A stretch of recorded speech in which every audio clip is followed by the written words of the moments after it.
Hello students, previous video में हमने discuss किया था अबाउट एक्सेलरेशन वेक्टर, है ना।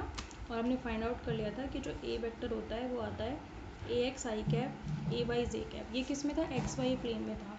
अगर आप 3D में फाइंड आउट करना चाहते हो तो ए वेक्टर जो है वो A X I cap A Y J cap plus A Z K cap होता है। ये 3D में आता है, ठीक है। ये फाइंड आउट कर सकते हो आप। कुछ नहीं, थर्ड कंपोनेंट सिर्फ बढ़ाना है, आपको कोई दिक्कत नहीं है। अच्छा, एक चीज़ जो मैं बताना भूल गई थी, एंगल थीटा। मतलब अगर आप ग्राफिकल फॉर्म में बताना चाहो किसी पाथ के लिए, मतलब सपोज करो एक पाथ आपका इस तरीके से है, ठीक है।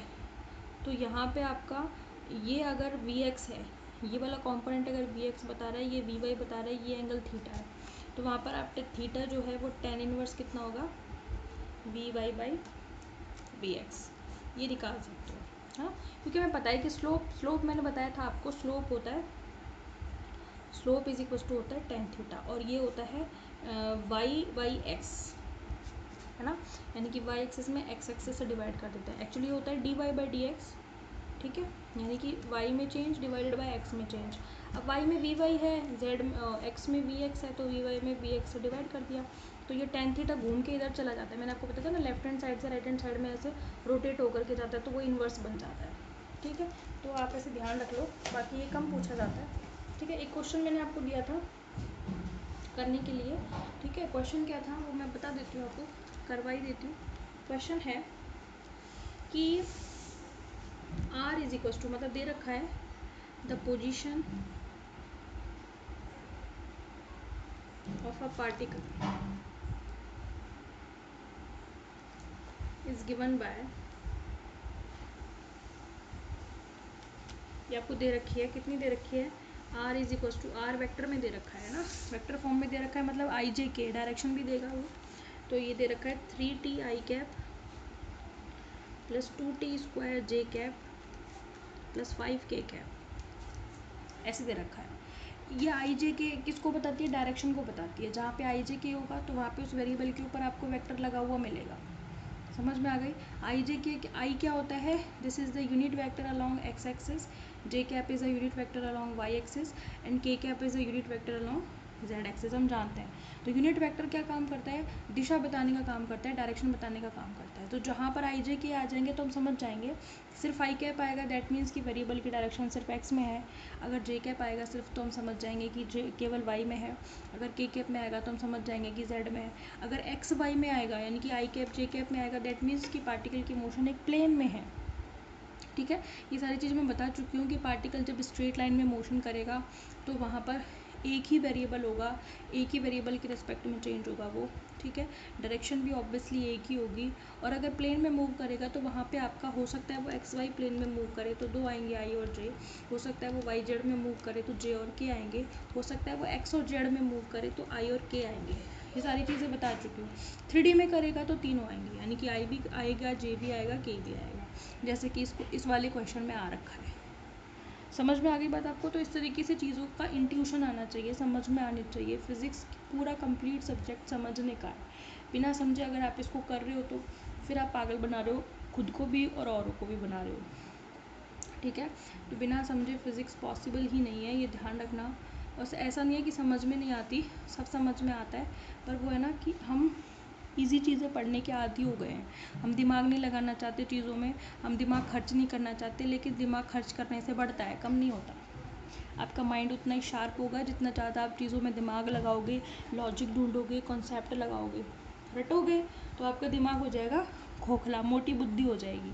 तो वो काम नहीं करना, हमें माइंड को करना है शार्प। जितना ज़्यादा चीज़ों को समझोगे, कोई भी सब्जेक्ट हो, केमिस्ट्री हो, मैथमेटिक्स हो, बायोलॉजी हो, मैथमेटिक्स, फिज़िक्स हो, फिज़िक्स तो है ही कम्प्लीटली सब्जेक्ट समझने का, ठीक है।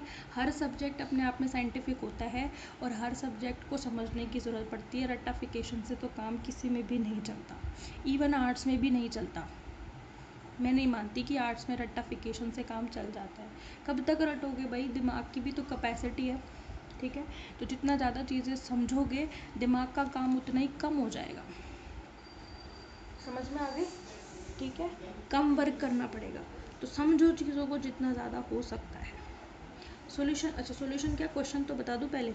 ये आपको आर वेक्टर गिवन है, ठीक है, अब सुनो पूरा question. Where t is in second and the unit of r is in meter, मतलब ऑब्वियस सी बात है, ये तो बता रखा है इसलिए क्वेश्चन में मैं आपको बता रही हूँ। ऑब्वियस सी बात है, ये डिस्टेंस की है तो इसकी यूनिट मीटर में ही होगी। क्या क्या फाइंड आउट करना है? Number 1 find v, velocity find out करनी है। नंबर 2 है ना, find acceleration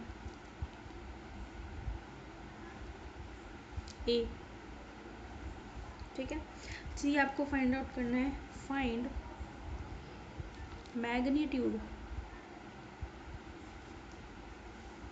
and direction of vt at 1 second. 1.0 second मतलब 1 सेकेंड पर आपको डायरेक्शन भी फाइंड आउट करनी है। समझ में आ गई बात आपको? सॉल्यूशन देखिए आप, सॉल्यूशन आपको भी आर दे रखा है, v फाइंड आउट करना है, ठीक है। हम जानते हैं सिंस वी टी मतलब t का फंक्शन है ना, जब आर टी का फंक्शन है तो v भी t का फंक्शन, ब्रैकेट में t लिखने का मतलब है कि फंक्शन है, वेलोसिटी t का फलन है। t चेंज करोगे तो v भी चेंज हो जाएगी, है ना। t चेंज करोगे, अब यहाँ पे देखो t की वैल्यू रखते जाओ, r की वैल्यू भी चेंज होती जाएगी। t की वैल्यू 1 2 3 4 5 रखते जाओ, r की वैल्यू भी उसी अकॉर्डिंग चेंज होती जाएगी। तो r is function of t, यहाँ पे आप आर टी लिख सकते हो, यानी कि r के ब्रैकेट में जो है दैट मीन्स कि आर टी पर डिपेंड करता है, ठीक है, ये उसका फंक्शन है, ठीक है। v क्या होता है? v होता है D R by D T. ये तो हम जानते हैं कि अगर पोजीशन का एक बार डिफरेंशिएशन कर दो टाइम के रेस्पेक्ट में तो वेलोसिटी मिल जाती है। एक बार और कर दो, किसका? वेलोसिटी का एक बार करोगे तो एक्सेलरेशन मिल जाएगा। अगर पोजीशन का 2 बार कर दोगे तो भी एक्सेलरेशन मिलेगा। तो वेलोसिटी का एक बार कर दो या पोजीशन का 2 बार, एक्सेलरेशन दोनों ही कंडीशन में मिलेगा। समझ में आ गई? ठीक है भाई, डिफरेंशिएशन करो D by D T. R कितना दे रखा है? ये दे रखा, कर दो इसका डिफरेंशिएशन, 3t आई कैप 2t स्क्वायर जे कैप 5k कैप, ठीक है। डिफरेंशिएशन करोगे तो वी कितना आएगा? एक बार करोगे तो कितना आएगा? 3i cap. हम जानते ना, मैंने आपको बताया था कि डिफरेंशिएशन x की पावर n का, याद है? x की पावर n का डिफरेंशिएशन कितना था? nx की पावर n माइनस 1। तो यहाँ पे बस x की जगह पर t है, t के रिस्पेक्ट में तो कर रहे हैं, एन टी की पावर n माइनस 1, यही तो आएगा। अब 3t का डिफरेंशिएशन करना है मुझे, 3 तो कांस्टेंट है, वो तो बाहर आ जाएगा, और t का t के रिस्पेक्ट में करेंगे तो 1 आएगा। क्यों आएगा 1? क्योंकि d बाई डी टी अगर मुझे t का करना है, सारी चीज़ें समझा चुकी हूँ पहले प्रीवियस वीडियोज़ में। t की पावर 1 है, 1 आगे ले आओगे, t की पावर 1 माइनस 1, यही तो बनेगा, इस फॉर्मूले के हिसाब से यही तो बनेगा। तो ये कितना हो जाएगा? 1 t की पावर 0, और जिसकी पावर 0 होती है उसकी वैल्यू 1 होती है, तो 1 ही तो आएगा, 1 ही तो लिखा है, मतलब लिखा नहीं पर मतलब तो 1 है, ठीक है। 3 बाहर आ गया, आई कैप टी का टी के रेस्पेक्ट में 1। अब 2 कांस्टेंट है बाहर, है ना। टी स्क्वायर का डिफरेंशिएशन कितना होगा? 2 आगे आ जाएगा, और टी की पावर 2 माइनस 1 मतलब 1, मतलब 2t और जे कैप। 5 कांस्टेंट है, टी के रिस्पेक्ट में उसका डिफरेंशिएशन 0, के कैप तो डायरेक्शन है भाई, डायरेक्शन का कोई डिफरेंशिएशन थोड़ी ना होगा, ठीक है। तो ये डिफरेंशिएशन आ गया, और इसको थोड़ा सा सॉल्व कर लो, 3i कैप प्लस 4t जे कैप प्लस के कैप, ये पहला आंसर हो गया आपका, डन। वेलोसिटी पूछिए ना पहले आपसे, निकाल लिया आपने, ठीक है। तो हमने वी टी फाइंड कर लिया, अब हम ए टी फाइंड कर लेते हैं, ठीक है। तो first question A done. B क्या है? ए टी का मतलब क्या होता है? D V by D T, या फिर कह दो D two R by D T square. ये कैसे आता है? ये ऐसे आता है भाई, वी कैसे आता है? एक बार डिफरेंशिएशन करने से। फिर वी का आप एक बार कर रहे हो, या यूँ कह दो कि आप D R by D T का कर रहे हो डिफरेंशिएशन, तो D two R by D T square आएगा, है ना, मतलब 2 बार डिफरेंशिएशन। यहाँ पे 2 का मतलब स्क्वायर नहीं है, इसका मतलब है कि 2 बार डिफरेंशिएशन हो। नंबर 2 मतलब ये बता रहे कितने बार कर रहे हो आप। 3 बार लिखोगे तो 3 बार हो जाएगा, 4 बार लिखोगे 4 बार हो जाएगा। समझ में आ गई?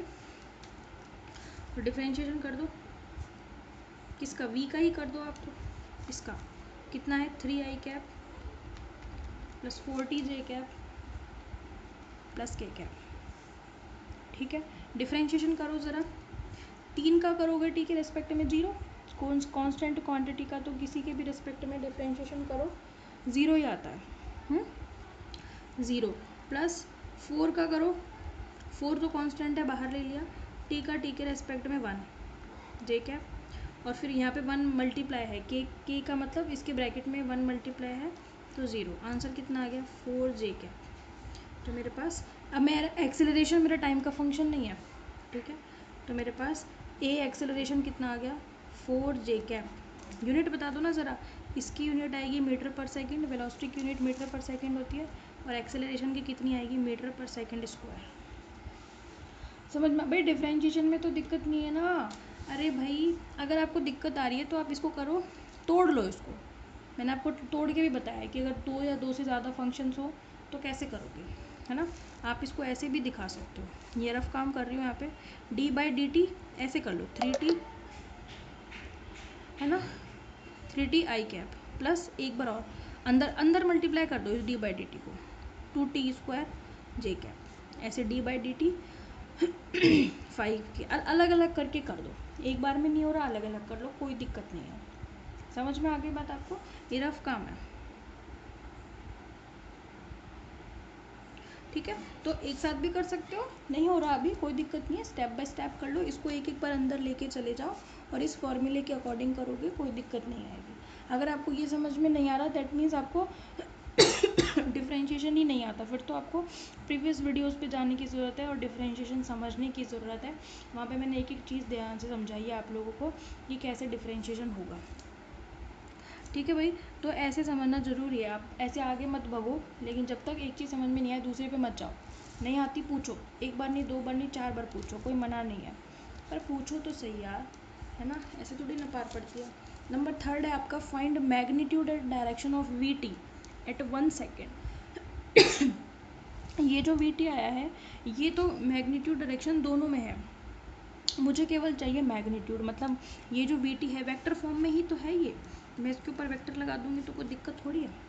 वेक्टर मतलब जहाँ मैग्नीट्यूड भी हो डायरेक्शन भी हो, देखो ना ये एक्स एक्सिस में वेलोसिटी है, ये वाई एक्सिस में वेलोसिटी है, ये जेड एक्सिस के अलॉन्ग वेलोसिटी है, आई कैप जे कैप के कैप यही तो बताते हैं। आपसे क्या पूछा है मैग्नीट्यूड, मैग्नीट्यूड निकालने का तरीका मैंने बताया था, वेक्टर फॉर्म में दे रखा हो तो मैग्नीट्यूड कैसे निकलेगा,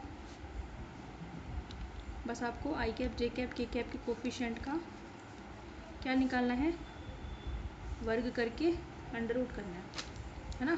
तो v कितना आएगा, आप ऐसे मॉडुलस में भी दिखा सकते हो या फिर सिंपल v भी लिख सकते हो। सिंपल v लिखोगे तो वेक्टर नहीं लगाओगे, ध्यान रखना, अंडर रूट ऑफ यहाँ जो आई कैप है जे कैप है के कैप है उनके कोफिशिएंट का स्क्वायर, यहाँ पे किसका स्क्वायर 3 का स्क्वायर,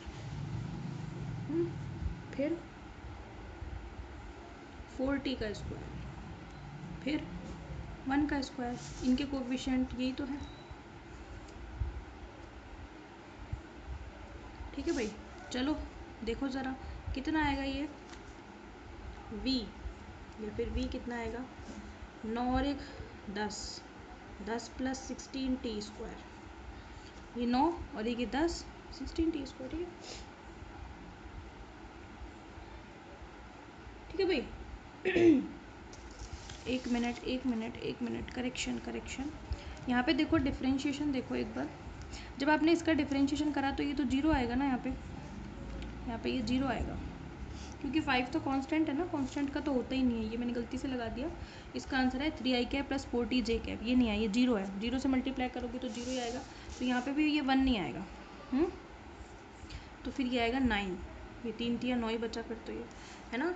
आपको वेलोसिटी किस पे पूछी है 1 सेकेंड पर, तो आपको t बराबर t की जगह पर 1 रखना है, at t is equals to 1 second, v is equals to कितना आ गया 9 प्लस 16, टी की जगह पर 1 रख देना है, तो ये कितना आ गया अंडर रूट 25 तो v आ गया 5 मीटर पर सेकेंड। तो ये तो हो गया मैग्नीट्यूड। डायरेक्शन कैसे निकालनी है अभी बताई थी जब मैंने स्टार्ट किया था। Direction theta is equals to tan inverse V Y by we X ना, y एक्सिस में velocity divided by x axis में वेलोसिटी। तो थीटा कितना आ जाएगा, y एक्सिस पे वेलोसिटी कितनी है भाई 4t, जो जे कैप का कोफिशिएंट है। y एक्सिस के अलाउंग कोफिशिएंट जो यूनिट वेक्टर होता है वो जे कैप होता है। ये x एक्सिस में वेलोसिटी है, ये वी एक्स है, ये वी वाई है, ये वी एक्स है, ठीक है। डिवाइडेड बाय 3 किस पर निकालनी है, at t is equals to 1 second. तो t की जगह पर 1 रख दो, तो थीटा कितना आ जाएगा tan इनवर्स 4/3। तो ये हो गई डायरेक्शन, समझ में आ गई, ठीक है। तो ये सारे आंसर आपके फाइंड आउट हो गए, ठीक है। 4 क्वेश्चन पूछे थे, ए बी सी में मैग्नीट्यूड और डायरेक्शन दोनों पूछी थी, दोनों निकाल दी। वेलोसिटी निकाल दी, एक्सेलरेशन निकाल दिया, मैग्नीट्यूड निकाल दिया, डायरेक्शन निकाल दी, ठीक है। इसी तरह से चलो स्टेप बाय स्टेप, कोई दिक्कत नहीं आएगी। नेक्स्ट हम जो शुरू करेंगे motion in a plane with constant acceleration in our next video. इसको आप समझ के रखो, पढ़ के रखो, कोई दिक्कत नहीं आती है तो पूछ लेना, ठीक है। Okay, thank you.